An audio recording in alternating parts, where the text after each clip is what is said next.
Jó 5, a partir do 17. Glórias a Deus. Vamos falar aqui um pouquinho sobre Deus faz a ferida e Ele mesmo cura. Então nós temos que ver que é Deus que faz tudo. Deus que faz tudo. O livro de Jó foi o primeiro livro a ser escrito da Bíblia. Na sequência, isso eu já falei para vocês, mas a gente tem que repetir para aprendermos mais. Na sequência, nós temos Gênesis, Êxodo, Número, Levítico e Deuteronômio. Mas o primeiro livro a ser escrito foi o livro de Jó. Por quê? Para mostrar aqueles que têm seu nome escrito antes do princípio. Gênesis quer dizer princípio. O primeiro livro da Bíblia não foi Gênesis, foi escrito, foi o livro de Jó. Então Jó foi escrito antes de Gênesis, Gênesis quer dizer princípio. Então foi escrito antes do princípio, do início.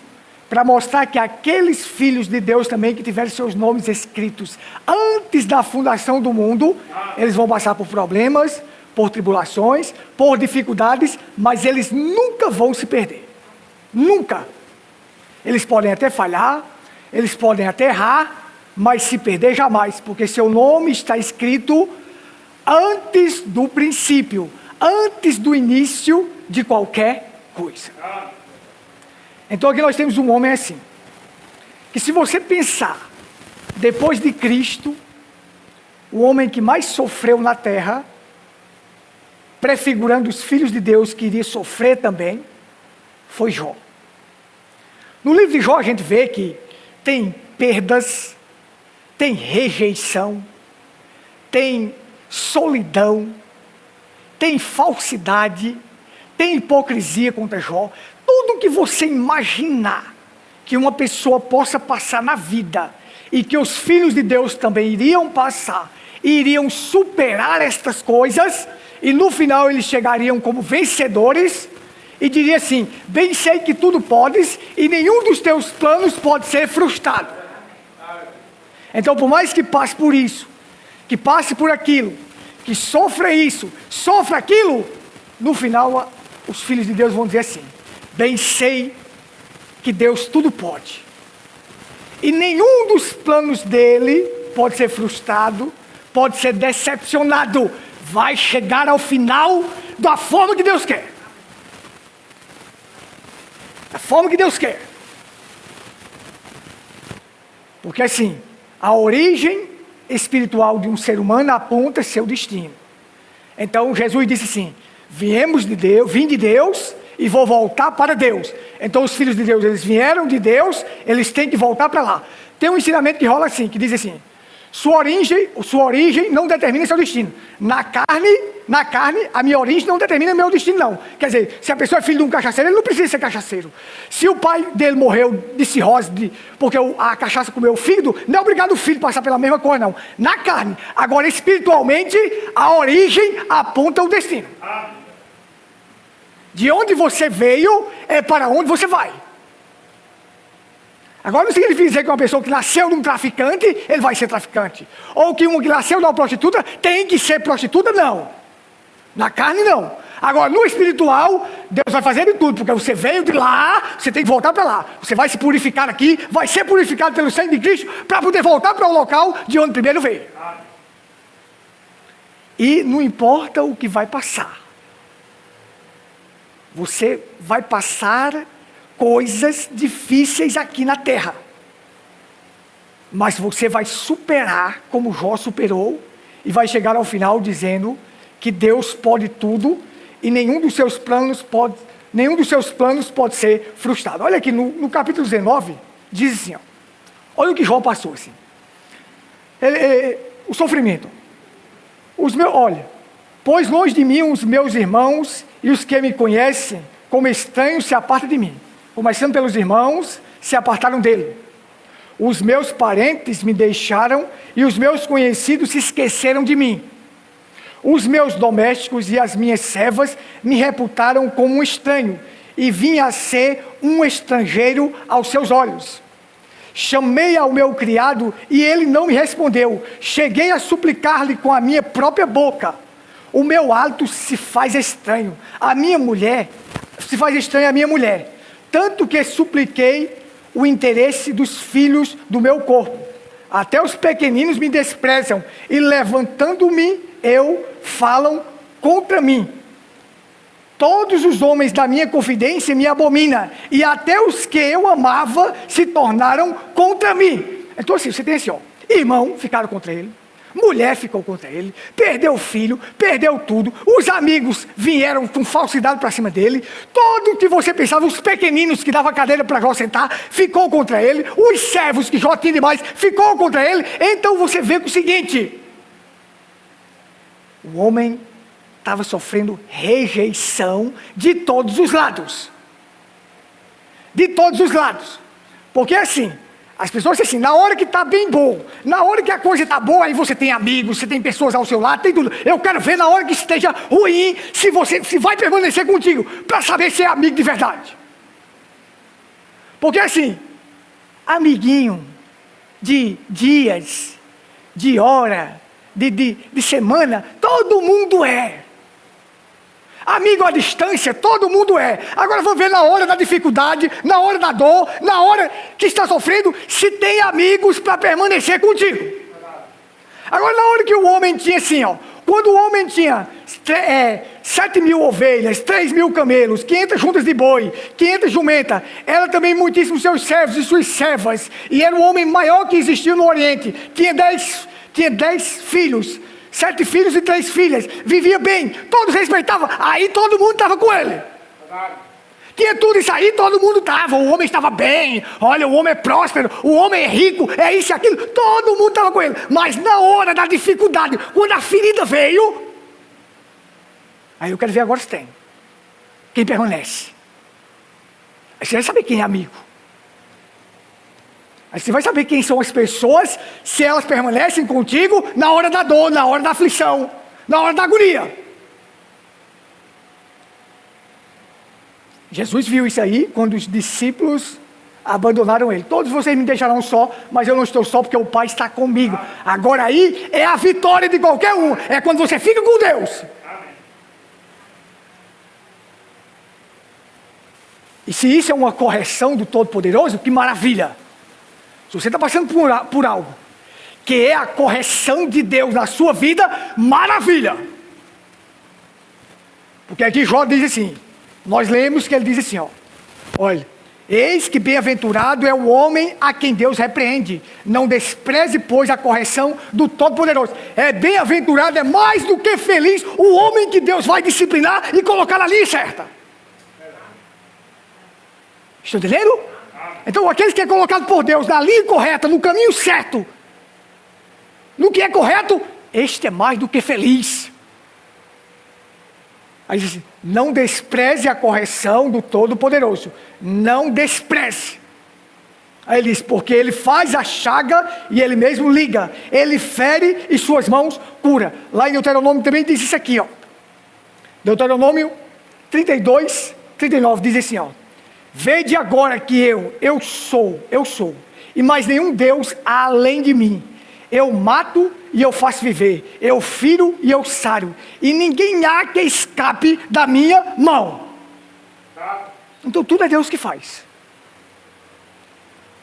Além de a gente dizer assim, Jó estava passando por isso, o diabo foi lá, porque Deus liberou. Porque o profeta lembrando veio e ensinou assim, quando Deus quer corrigir um filho seu, às vezes ele libera o diabo como um chicote, para poder corrigir os seus filhos. E se ele quer trazer uma maior visão para os seus filhos também, ele também vai lá e usa o chicote. E às vezes esse chicote é Satanás que ele usa para trazer a correção. Mas a Bíblia diz também que nós não devemos dar lugar ao diabo. Nós devemos estar nas mãos de Deus. Deus, se é para me corrigir, me corrija. Se é para me repreender, repreenda. Mas que eu possa fazer de tudo para não dar lugar ao diabo. Para que eu não possa sofrer consequências porque estou dando lugar ao diabo. Mas o Filho de Deus entrega suas mãos, sua vida nas mãos de Deus e pede assim, Deus corrija, Deus repreenda, Deus faça para que me coloque na posição certa, no caminho certo, na direção certa. E assim que os filhos de Deus agem. Então assim, fazer a ferida e mesmo curar. Ele disse, é eu que faço, e eu mesmo curo. Imagine que é isso assim, ó. Deus às vezes levanta um homem, como ele fez com Nabucodonosor. Ele chamou Nabucodonosor de servo, meu servo, que vai cumprir o meu propósito, porque Deus tem filhos, e os seus filhos ele repreende e corrige. E Deus tem prestadores de serviço, que presta serviço para Deus, e pronto, só um tempo de serviço que ele presta, e pronto, ele não tem nada a ver com Deus, não tem intimidade com Deus, não é de Deus, é só prestador de serviço. Aí Deus chamou Nabucodonosor de servo. Meu servo Nabucodonosor vai fazer isso. Aí depois o mesmo homem que ele chamou de servo, ele fez ele comer capim como um bicho. Deus faz, Deus tira. Deus coloca, Deus tira. Deus faz a ferida, Deus ata. Deus mata e faz viver. Essa mania de pensar assim, Deus levantou aquele homem foi levantado por Deus. Aí aquele homem começa a fazer coisas erradas, contrárias às Escrituras. Aí eles pensam ainda que o homem foi levantado por Deus e não pode mexer naquele outro homem. Ora, Deus levanta, Deus coloca e Deus tira. Deus levanta um homem para cumprir o seu propósito, Nabucodonosor, e depois faz ele comer capim com bicho. Aquele homem se salta demais e diz, a Babilônia que eu construí, essa aqui foi tudo eu que fiz. Aí depois veio a voz e disse, acabou meu filho, agora vai comer capim com os animais. Aquele rei cheio de poder, de majestade, chamado Nabucodonosor, que assolava todas as nações e conquistava. E Deus levantou ele para poder queimar Israel. O próprio povo de Deus que estava desobediente, Deus levantou Nabucodonosor para poder queimar Israel. Agora estava cheio de pompa, de realeza, se achando o máximo. Aí Deus disse, agora você vai comer capim. Estava Nabucodonosor comendo capim com os animais lá, parecia um bicho, de 4 pés, e ali com os cabelos grandes, as unhas grandes. Aí o povo passava e dizia, oxe, daquele ali Nabucodonosor, o grande rei. É? Mas o Deus que levantou ele para ser o grande rei, agora fez ele comer capim. Porque as pessoas pensam que é assim, Deus me levantou, Deus me colocou, Deus me pôs aqui. Ora! Se você começa a ser orgulhoso e besta, Deus abate você. O Salmo 75 diz assim, Deus é juiz, a um exalta e a outro abate. Deus é juiz, faz como quer, da maneira que Ele quer. Deus levanta um homem para ser profeta, faz esse homem nascer com o consciente ligado ao subconsciente. O homem tem visão, conversa com Deus face a face. Balaão. Aí o homem conversa com Deus face a face. Vai consultar Deus. Aí chega lá, ele deve amaldiçoar esse povo. Falando com Deus, era falando com Deus, assim, falando com Deus. Deve amaldiçoar esse povo. Aí Deus disse, não amaldiçoa porque isso é povo abençoado. Mas esse mesmo homem que estava falando face a face com Deus, Deus usou uma jumenta, um mudo animal de carga para repreender ele. Por causa do erro que ele estava cometendo agora.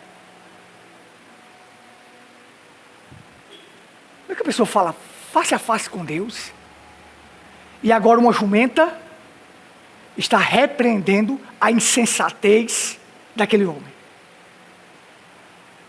Porque é assim, Deus é Deus, a um exalta, a outro abate. Ele faz a ferida e Ele mesmo cura, Ele mata e faz viver. Este é Deus que faz. Amém? Amém. Então assim, Jó tinha uma espécie de fé, que era uma fé de futuro. Como é que é isso? Porque assim, Jó não tinha certeza da ressurreição.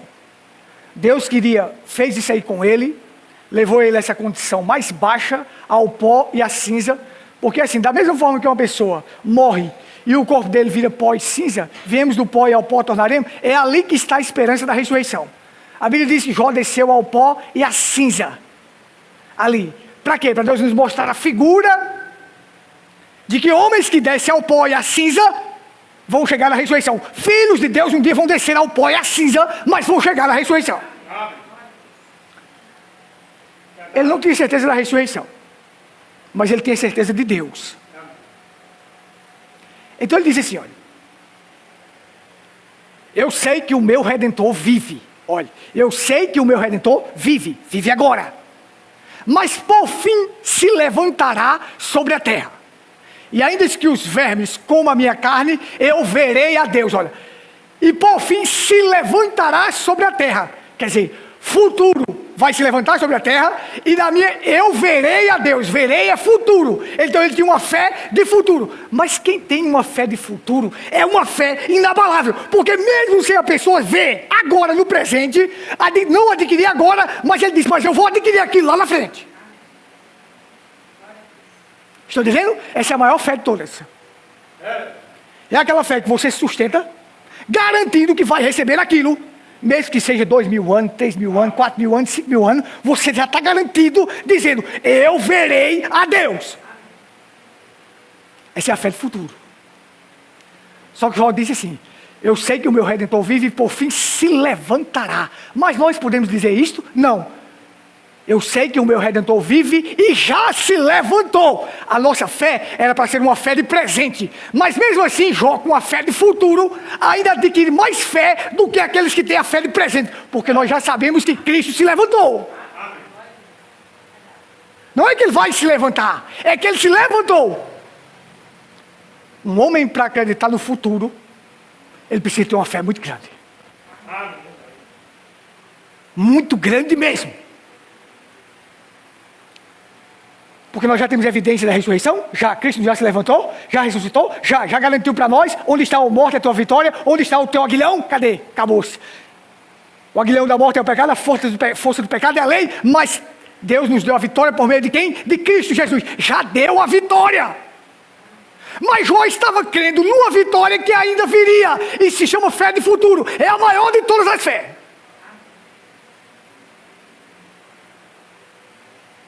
É por isso que um cristão, se ele está doente e ele ora e não foi curado agora, acredita na fé do futuro. Se não foi curado agora instantâneo, no presente, porque o milagre é aquilo, o milagre é a coisa que acontece instantaneamente. Pedro disse assim, Enéas, Deus te cura. Enéas ficou curado naquela hora. Se queres, pode me purificar. Jesus disse, quero, fica limpo. Tocou nele, ele ficou limpo. Mas também a Bíblia fala em fé de futuro. Você orou, pediu a Deus, a Bíblia diz lá, por todas as nossas enfermidades, as nossas dores, o castigo que nos por ele, pelas suas pisaduras fomos sarados. Mas se eu orei aqui, pedi a Deus e não fui sarado, mas eu vou acreditar na fé de futuro, porque ele disse que me daria, então será meu. Estão entendendo? Então Jó, ele tinha essa fé. E o homem tinha tanta fé que era assim, que Jó acreditava que iria sair daquela condição. Deus iria tirar ele daquela condição. Como é que eu estou doente? Eu estou doente na sarjeta, eu estou no pó e na cinza, eu estou coçando com cacteira, eu estou com tumores da ponta do pé até a cabeça, aí alguém vem conversar comigo, aí eu digo assim, em 6 angústias te livrará, e na 7ª não te tocará. Quer dizer, eu estou todo na angústia, estou todo no sofrimento, mas estou dizendo que Deus me livrará de 7 angústias. Eu estou aqui na sarjeta, sofrendo, cheio de dor, cheio de coisa, mas estou dizendo assim, Deus te livrará disso aqui. Gente, mas tu está acabado. Alguém poderia chegar e dizer, estou acabado desse jeito, estou aí caído, não tenho nem força para nada, sofrendo com mau hálito, tanta sujeira, tanta coisa, fedendo, parecendo estava podre. Está dizendo que Deus te livrará de angústia? Oxi, nesta condição, mas é porque ele tinha essa fé, essa certeza, que Deus ia tirar ele daquela condição que estava. Ali era só uma repreensão. É o Deus que faz a ferida, mas o Deus que ata. Deus fez a ferida, mas ele vai curar.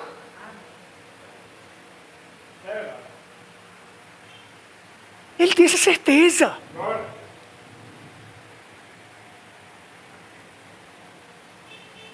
Então ali estava Jó, com esta certeza. 7 coisas. Eu estou na desgraça e estou dizendo que Deus me livra de 7 coisas, mas eu não estou na desgraça aqui, não estou no sofrimento, mas estou dizendo que Deus me livra. Você pode ler aí que ele diz, livra da fome, livra disso aqui, livra disso aqui, livra! Mas tu está desse jeito aí, mas Deus livra. Era uma fé que ele tinha de futuro, sabendo que Deus iria tirar ele daquela condição que estava. Então, ele atribuiu a Deus a repreensão, a correção. Precisava corrigir Jó? Precisava. Jó tinha temores e medo. Ele disse, aquilo que eu temia me sobreveio. Ele tinha medo de ficar doente, ele tinha medo da morte. Ele disse, aquilo que eu temia me sobreveio. Ele tinha medo de perder as coisas. E veio e perdeu as coisas e ficou doente. Então ele foi e disse, aquilo que eu temia me sobreveio. Aquilo que as pessoas temem, vem sobre a pessoa. Se a pessoa tem medo daquele passarinho lá disso, rasga mortal, quando passava, quando ele estiver dormindo num canto, ele vai passar. Para poder, a pessoa teme, está com medo, então sobrevém aquilo. Você precisa vencer aquilo que você teme. E com que a gente vence? Com Deus, pedindo a Deus força, pedindo a Deus para vencer essas coisas, e Deus vai dar a vitória. Amém? Então, veja só.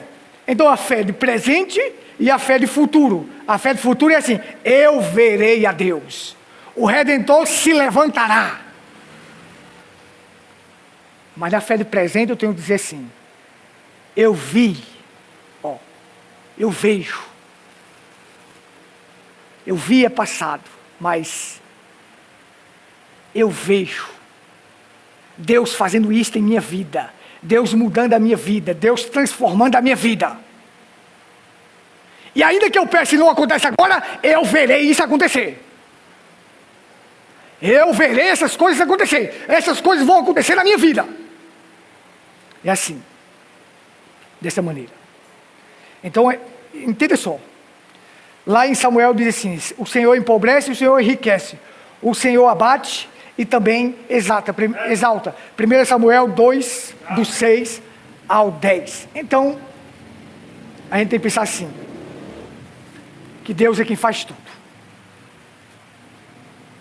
Mas, Deus, aí as pessoas falam assim, se Deus faz tudo, por que Ele não livra disto? Mas Deus traz a correção. Mas as pessoas não querem, aí Ele deixa seu bel prazer. Lá em Romanos, diz assim, e por não terem ouvido de Deus, Deus entregou as suas paixões infames ao seu bel prazer. Então, se a pessoa recusa a disciplina que Deus quer dar, a repreensão que Deus quer trazer, ele recusa, Deus vai entregar esta pessoa a seu bel prazer. Então, nós temos assim, Deus exalta e também abate.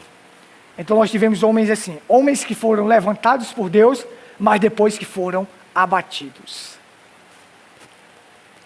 É triste, é.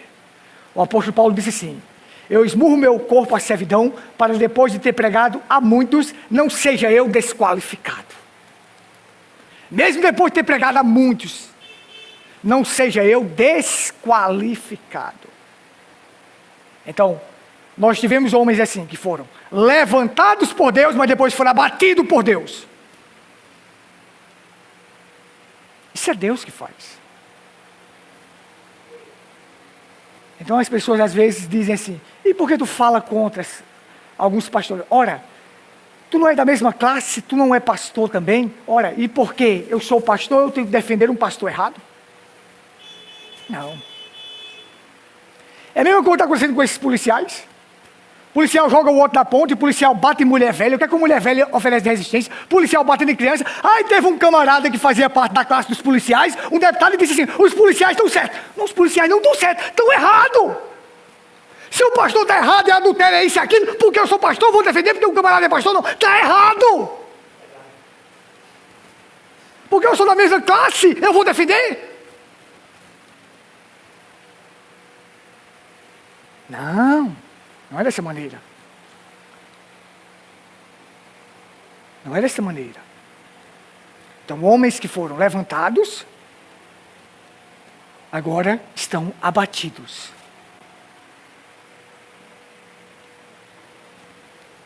Deus faz a ferida, porque Ele faz a chaga, e Ele mesmo liga. Ele fere, e suas mãos cura. Então, o profeta lembrando disse assim, se Deus tem um filho dele, é um filho de Deus, e ele recusa-se a obedecer a Deus, Deus pode pegar ele e prostrar ele de cama no hospital, fazer uma ferida nele, para depois curá-lo. Estão entendendo? Amém? Então Deus pode pegar e botar ali abatido, para depois mostrar que Ele é Deus, que Ele faz a ferida e Ele vem e cura. Isso é Deus que faz, e quem pode questionar o que Deus faz? Às vezes a gente quer questionar, às vezes a gente quer pensar alguma coisa e outra, mas não tem como questionar, porque é Deus que faz. Então Deus precisava mostrar para Jó: olha, eu vou te mostrar a ressurreição. Eu vou te mostrar que existe esperança depois da morte. Que depois da morte, há vida. Porque Jó olhava para a árvore cortada, você corta aquela árvore ali, no tronco. Vai ali e corta um jurema no tronco. Deixa só um cheirinho de água vir, que ela começa a brotar de novo. A brotar de novo. Aí Jó olhava para essa árvore, a árvore é meio cortada, mesmo a árvore cortada, ainda há esperança, ela brota novamente. Aí Jó pensava assim: e o homem, quando desce a cova, o que acontece? Aí Deus precisava mostrar isto antes do princípio. Primeiro livro a ser escrito. Está pensando que um cristão aqui na terra ele tem certeza da ressurreição, sabe por quê? Porque isso foi mostrado para ele antes do princípio. Estão entendendo? Precisava mostrar para o homem antes de Gênesis ser escrito. Antes de ter uma noção como era que o mundo foi fundado. Precisava mostrar. Então, antes de um átomo ser criado, a menor partícula que existe, nós já estávamos em Deus e com Deus. Viemos de Deus e vamos voltar para Deus. Então precisava mostrar para Jó a ressurreição. Como é que mostrava? O único meio era esse: tirar tudo que ele tinha, tirar os filhos, fazer ele ir para a sarjeta para sofrer, para que Jó visse a correção do Todo-Poderoso, e que ele faz a ferida e ele mesmo sara. E aí Deus mostrasse para ele a visão de Cristo sendo ressuscitado, e ele disse: na minha carne eu verei a Deus, o meu Redentor vive e por fim se levantará sobre a terra. Aí depois de tudo restaurado, o que Jó diz? Se a gente lê no 42, diz assim: bem sei que tudo podes e nenhum dos teus planos pode ser frustrado. Ou seja, tu podes colocar um homem numa condição dessa, de sofrimento. Os outros podem pensar assim: está acabado, se acabou, está morto, acabado. Mas para Deus não.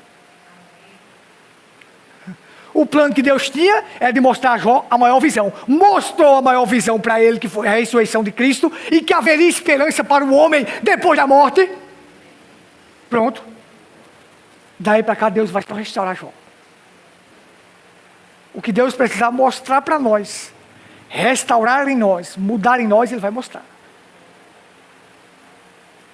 E aí, diante do plano, a gente pode pensar assim: por que Deus está fazendo isto? Mas depois do plano consumado, você vai dizer assim: bem sei que tudo podes e nenhum dos teus planos pode ser decepcionado. Não há decepção nos planos de Deus. Fiquemos de pé. Glória seja dada ao teu santo nome. Pai glorioso, nós te agradecemos. Que o Senhor nos ajude a compreender estas coisas. Mesmo diante de uma ferida, a gente sabe que o Senhor tem seus planos. Mesmo diante de um sofrimento, de uma dor, o Senhor tem os planos. E os teus planos não podem ser decepcionados. Jamais. Jamais podem ser frustrados. Jamais, meu Deus. Jamais. Tu és Deus que sabe tudo, que conhece o fim desde o princípio. E por isso, que aquilo que for necessário ensinar para um dos teus filhos, vai ser ensinado. Aquilo que precisar colocar nos teus filhos, vai ser colocado. Aquilo que precisar tirar dos teus filhos, vai ser tirado. Porque nenhum dos teus planos pode ser frustrado. Nenhum. Que o Senhor ajude a cada um de nós a entender estas coisas. Compreender que o Senhor conhece tudo. E mesmo diante das chacotas, da zombaria, dos amigos de Jó, isso não iria mudar o teu plano. O Senhor continuaria até chegar a mostrar a maior visão. E o que nós queremos ter é ter a maior visão vinda de Ti. A maior visão vinda do Todo-Poderoso é o que interessa para nós. Visões humanas não interessam. O que interessa é essa visão espiritual que nos leva mais além. Que nos leva para a eternidade. Que o Senhor ajude a cada um. Virá mais uma semana de lutas, de problemas. Enfrentaremos muitas coisas. Mas bem sei que tudo podes, e nenhum dos teus planos podem ser decepcionado, podem ser interrompido, jamais. O Senhor continuará o curso, continuará a guiar as coisas, porque o Senhor é quem mata e faz viver, é quem exalta e abate, é quem faz a ferida e mesmo cura. Que o Senhor abençoe cada um de nós e nos dê uma noite abençoada e tranquila, em nome do Senhor Jesus Cristo. Amém. Amém. Esta e outras mensagens estão na internet. Acesse ao Google e digite Tabernáculo em Pedra Branca, Paraíba. O primeiro resultado de sua pesquisa será o nosso canal no YouTube e logo abaixo o Facebook. Dê um clique e tenha acesso a vídeos que apresentam a verdade bíblica revelada. Inscreva-se no canal e clique no sininho para receber novos vídeos.